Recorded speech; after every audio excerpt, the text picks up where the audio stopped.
So today I wanted to talk about like a hidden trauma that came up last night that I wasn't actually aware of, but that has been acting itself out periodically in over the last 8 years or so since I've had children. Um, so what happened? I have a kiddo who's 4, and he does a thing where he pretends he can't move and get up. And he said, "Carry me," and my husband and I are like, um, we're not doing any favors by indulging this. It's not true. He needs to get up, and whether it's super important for this particular time, we kind of need to establish, something consistent where he does get up and move his own body for himself as needed by us. So, I did something not great that I have done before, where I don't want to move him comfortably and give him exactly what he wants. And I don't want to just say, fine, you don't have to do that thing, which is what he wants. So I can't think of a natural consequence that makes sense. And so what I say is, you can move yourself and it won't hurt, or I'll move you and it's going to hurt or be uncomfortable. And I'm touching him from a place of anger. And when I grab him, it is rough. And I drag him. And I want it to be that way. And it's like I'm acting out a character. You know, I want it to be over the top. I want it to be dramatic because I want it to have impact. And I want him to not choose that next time. It's not working, by the way. He just continues to say, "It won't hurt me," and do it. And then I'm in a position to be like, "Oh, I'll make it hurt. So I did that last night. My husband was there. He was uncomfortable with it. And my daughter was there, who often is. And she reached over and whispered to my dad that, her dad, that happens sometimes and it's scary. So I pretty immediately, worked through that anger with him, with my son, and apologized in the moment, more or less, pretty fast, right? But it is something I've done, and I was sitting with that situation earlier this morning, and I was just like, "What's going on there? Why? What am I doing when I'm just marching him angrily? I'm like, I'm creating this feeling on purpose, this cruel taskmaster, this kind of drill sergeant thing." And I had this image of me with children cowering in the corner, me screaming at them, and them crying and being scared and cowering, and that being what I wanted. Like, I wanted, and I was like, I want to be a tyrant. I want to be a tyrant. I want absolute power, and I want them cowering in fear, crying. I want that. And and I was like, where's this coming from?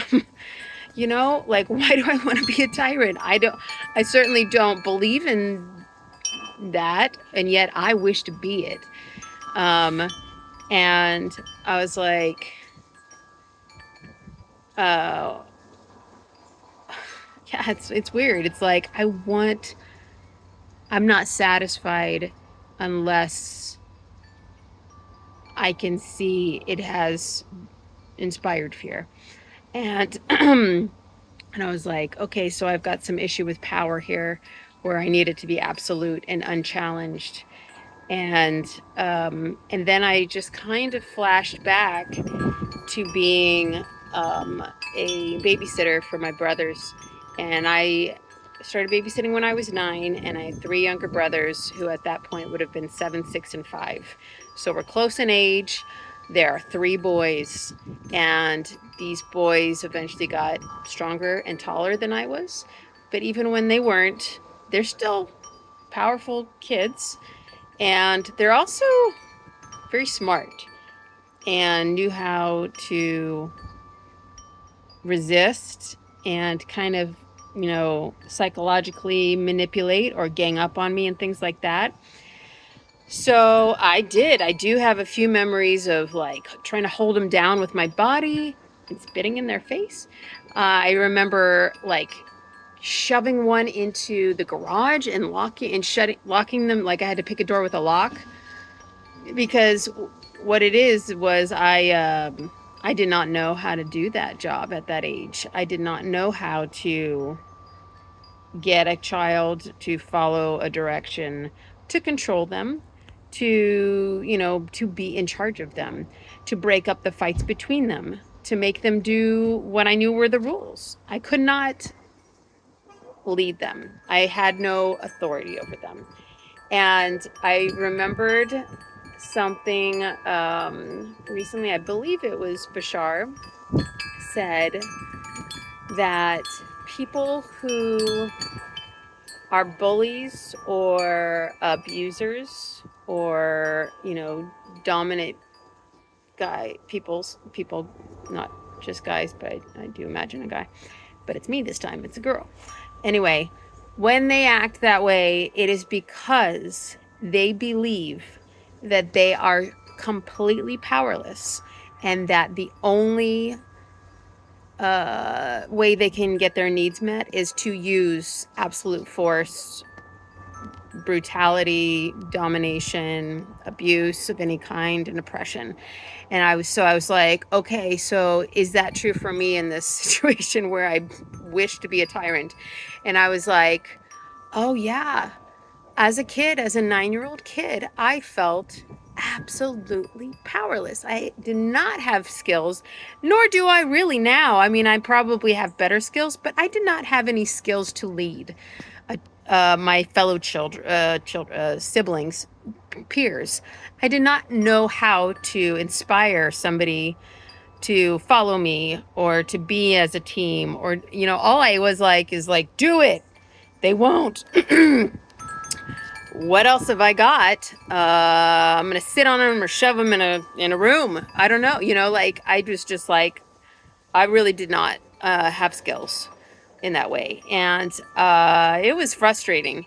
And I never, and then we would get into these things, and then what I got from my parents was that because I was a babysitter, I could not use violence myself. So if they were doing something to me, what I used to do is I had long nails and I would stick them in this area and just jab into them until I won or got what I wanted, or like they stopped, or whatever it was.